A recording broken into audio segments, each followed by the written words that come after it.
Yo! What is good? Welcome back to Joshon Point mga pare. So ngayon ang pag-usapan natin, bakit nagiging weirdo ang isang lalaki? Kaya interested ka pare, hit mo na yung like button, share mo na rin, and let's go! Bad boy shake ala kill, ako 10 toes down. Kung under self-improvement ka pare or active ka sa dating scene pare, wag kang aalis ng bahay pag hindi ka mabango.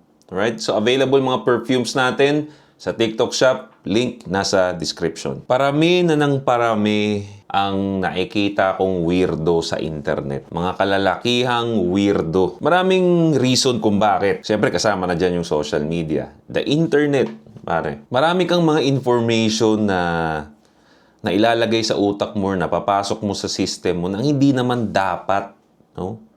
At hindi mo kailangan bilang lalaki. Pero dahil uso, dahil trending, inadapt. Isa pa sa mga rason kung bakit dumadami ang mga weirdong lalaki ngayon because marami ng lalaki ngayon ang hindi marunong dumiskarte or kumausap ng babae. At dahil hindi nga sila marunong makipag-interact sa babae, nag-i-explore ngayon sila sa internet ng mga sa tingin nila at sa tingin at sinabi ng babae sa kanila na dapat mong gawin. Pero dahil hindi nga yun yung dapat mong gawin at hindi yun yung natural at wala yun sa nature mo bilang lalaki, hindi siya nagsisink in. Anong lalabas? Anong kakalabasan? Nagiging weirdo ka. So in short, no, kadalasan ng mga lalaki nagiging weirdo is because they want to please the woman. They want to get attention from women. Kaya ka nagiging weirdo. So, nagmamalfunction ka, pre.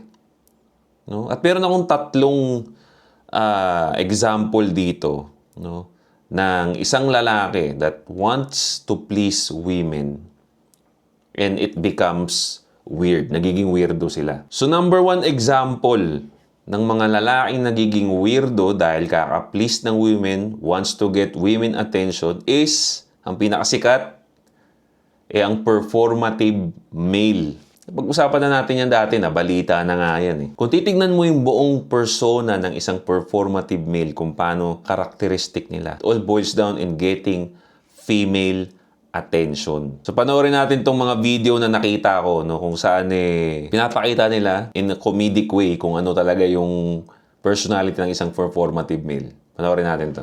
Excuse me, sir, are you a performative man? No. I mean, you got this matcha, you're reading Infinite Jest. I just like this kind of stuff. Yeah, what are you listening to? Women talking. Where are you going? I was going to this feminist book club for men that support women. Yeah, well, what's in your bag? I have another tote bag, and I have this stylophone, you know, MGMT.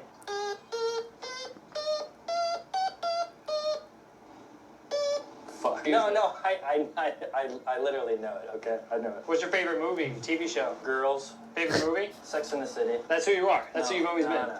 I like MMA. You like MMA? You seen Jackass? Yeah. That shit rocks. Yeah, that shit rocks. You don't have to be this guy, man. Be yourself. I'm sure you know a little bit about Faye Webster. Not really. Okay.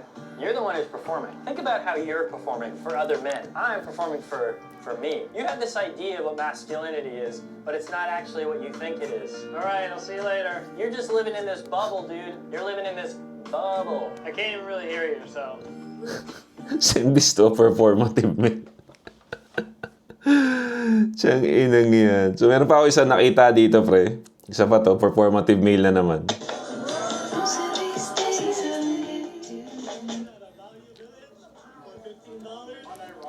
So parang nag-cosplay ata sila ng performative male para pagtawanan yung pagiging performative male nga.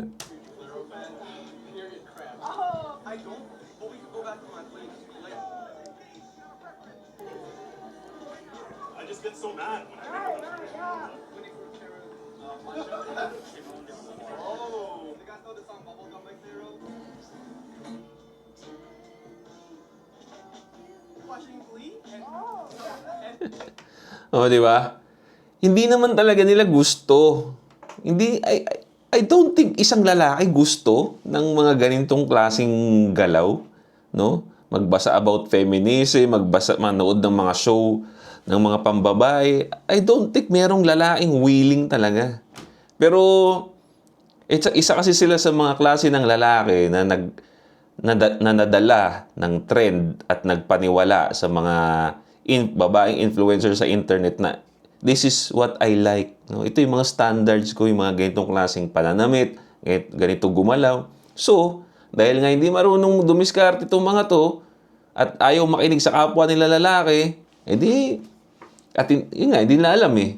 So, makikinig sila doon sa babae. So, dahil hindi yun ang naka-engrave sa DNA mo bilang lalaki, you appear to be weird. O, di ba? Nung umuso tong performative male, saka na-off yung mga babae dito eh. Sila ang may gusto nito, sila ang nagsabi nito, pero sila rin yung mga unang na-turn off. O, kawawa naman yung mga lalaking binuo yung personality nila para i-please ka lang, tapos biglang ganun. Di ba? Nagiging weirdo sila kasi nga they want to please the girl. Na dapat nga hindi ganun eh. And meron pa akong isang nakita sa internet, no? Kaka-search ko sa internet ng mga weirdong lalaki, pare. Ito yung mga lalaki na nag-e-engage sa book talk. Okay? So, hindi kayo chronically online, malamang sa malamang hindi nyo alam yung book talk, no? Pero I'm sure merong mga kakaalam dyan. Pag sinearch nyo yung book talk, pare, okay? Search natin yung book talk, kung ano ibig sabihin ng book talk. So ito, book talk is a popular influential sub-community on a TikTok focus on sharing and reviewing and recommending books. Pero ang problema kasi, itong book talk, pare, okay? This is a community, majority ng sumasali or majority ng involved ay mga babae. At sikat sa community na to, yung mga fantasy nila sa isang klase ng lalaki. Okay, meron dyan yung katulad ng mga 50 Shades of Grey, di ba? Tapos meron dyan may mga libro dyan, may mga libro yan sila na mga biker na mga lalaki, na mga pogi. Tapos alam mo, yun yung mga pinafantasize nila, no? At ngayon, may mga lalaki, okay, na nalaman itong fantasy ng mga babae na to at inadapt nila sa personality nila, pre. Okay, at nauso ngayon, no? Nauso ngayon, sa BookTok community pala, malakas ang dating ng mga lalaking nagmomotor. Okay, so, nung nalaman ng mga supot to, ng mga weirdo to, hindi inadapt nila. Bumili ngayon ng mga motor at gumawa ng mga content para for female validation, for female attention. O, so, may papanoorin tayong isang klase ng ganun. Right? So, tingnan natin to.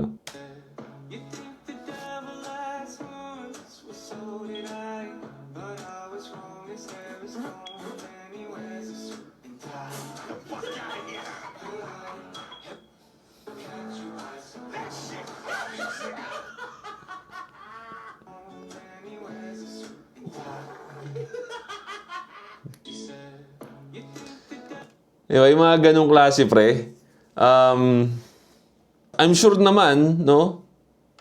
Alam nila na core nito.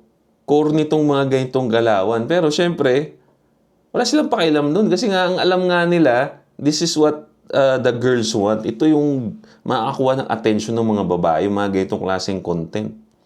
No? Kahit mukha silang tanga sa internet, kahit mukhang weirdo sila, as long as they get female validation, female attention, okay na yun. Di ba? Isang example ng nagiging weirdo, kakasimp, kakakuha ng kakagusto ng attention ng babae, pre.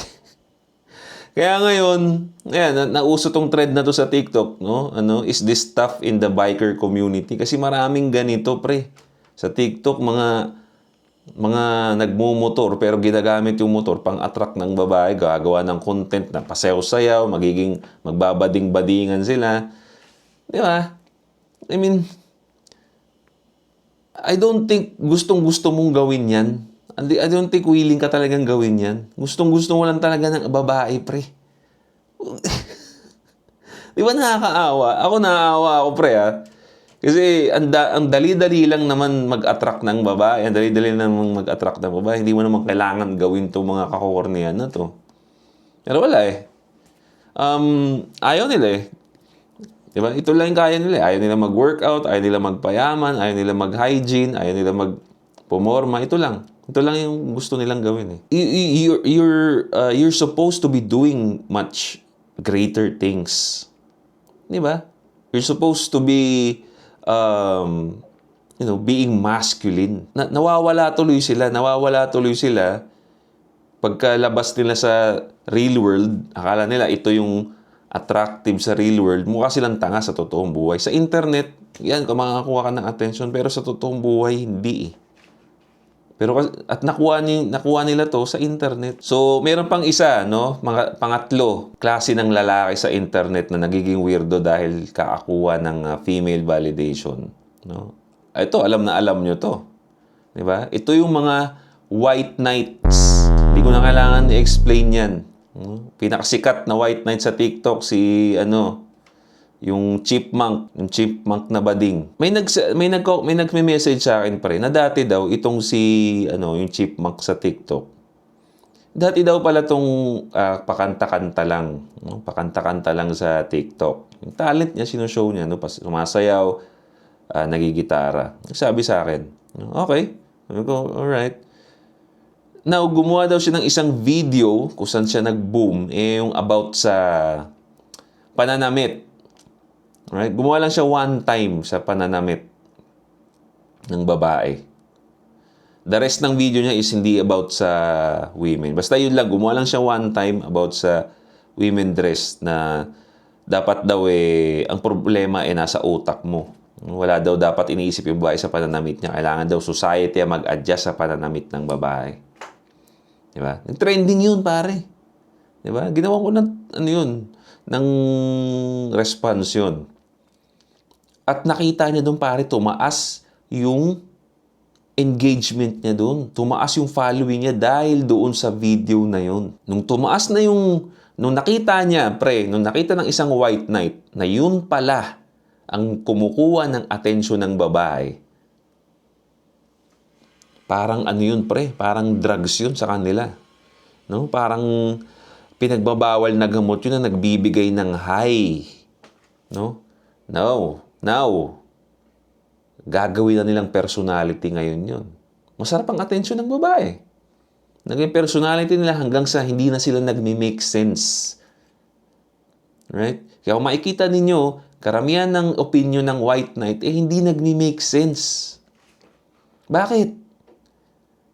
Hindi naman niya talaga planong sabihin ng totoo. Ang plano niya attract ng babae, ang kumuha ng atensyon ng babae, validation ng babae. At the end of the day, nagiging weirdo na sila sa totoong buhay.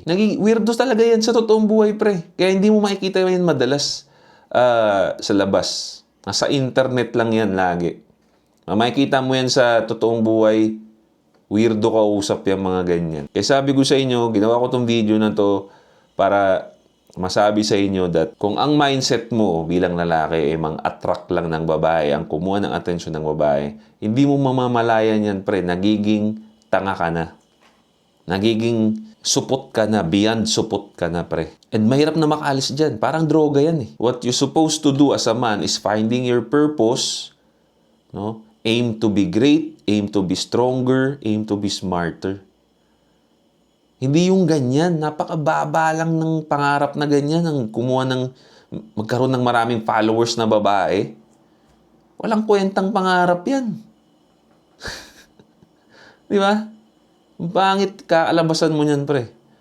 Buti sana yan yung high na alam mo yun, na mag-motivate sa'yo to invent something, no, to be stronger, ang manalo ng championship. Walang championship dyan, pre. Legendary heroes sa history, pare. Hindi sila naging kilala dahil naghahabol sila ng validation ng babae. Nakilala sila because meron silang gustong ipaglaban. No? Pamilya nila, bayan nila, paniniwala nila. Hindi yung mga ganyang shit. Ang baba lang ng mga ganyan. Iwan nyo yung mga reaction ninyo sa baba. Okay? Kung meron ako na miss out ng mga klase ng lalaki na nagiging weirdo, comment niyan sa baba. Now, don't forget to subscribe, hit the bell para notify kayo sa mga bago nating videos. This is Josh on Point. See you next time. Boom!